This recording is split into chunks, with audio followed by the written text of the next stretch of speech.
देखे रहेव रे जोबा के बाजार माँ।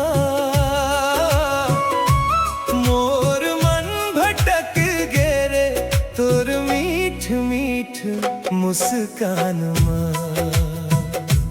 तोला देखे रहेव रे जोबा के बाजार माँ।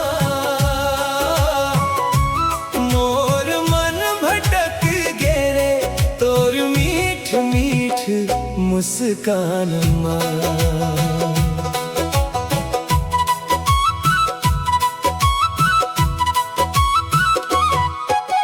लाली लाली चुनरी माथे मटिकली सजे, धीरे धीरे चाल में पायल छुन छुन बाजे।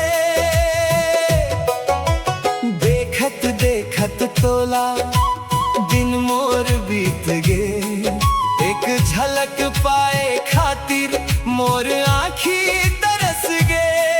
हंसी तोर फुलवारी मन ला मोर भागे, जोबा के बाजार में मोला दीवाना बना गे।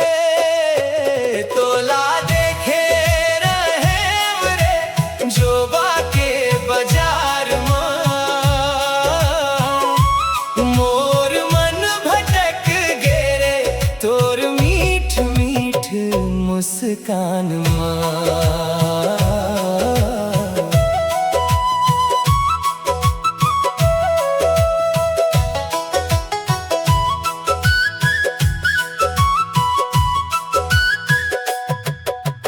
जोबा के हाट में जब जब तोला देखाव, भीड़ के बीच में घलो तोरेच सुरता करव। जोबा के रद्दा में सुरता तोर आवई, रात भर चंदा घलो तोर बात बतियावे।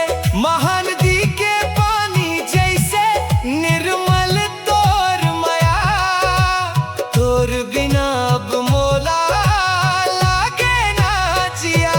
तोला देखे रहेव रे जोबा के बाजार माँ। मोर मन भटक गे रे तोर मीठ मीठ मुस्कान माँ।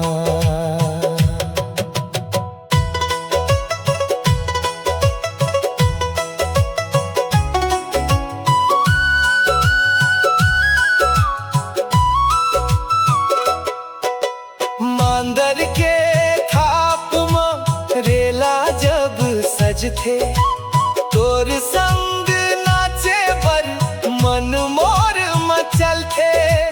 परसा के फूल जैसे गाल तोर लली आए, तोर एक मुस्कान माँ मोर अंतस माँ समाए।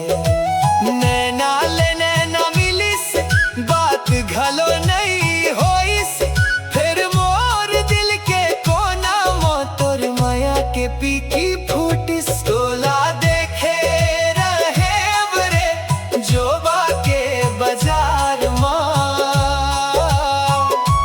मोर मन भटक गे रे तोर मीठ मीठ मुस्कान माँ।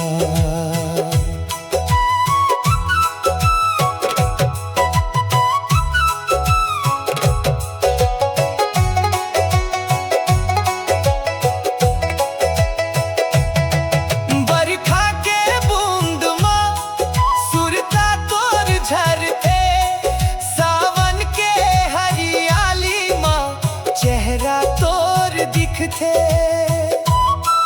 घरवाली बन के आजा यही मोला भगवान ले आस है। जिंदगी भर साथ निभाहू यही मोर विश्वास है। जोबा के बाजार के ओ दिन नहीं भूला हूँ, पहली नजर के मायाला दिल में संजोवा हूँ। तोला देखे रहेव रे जोबा के बाजार माँ।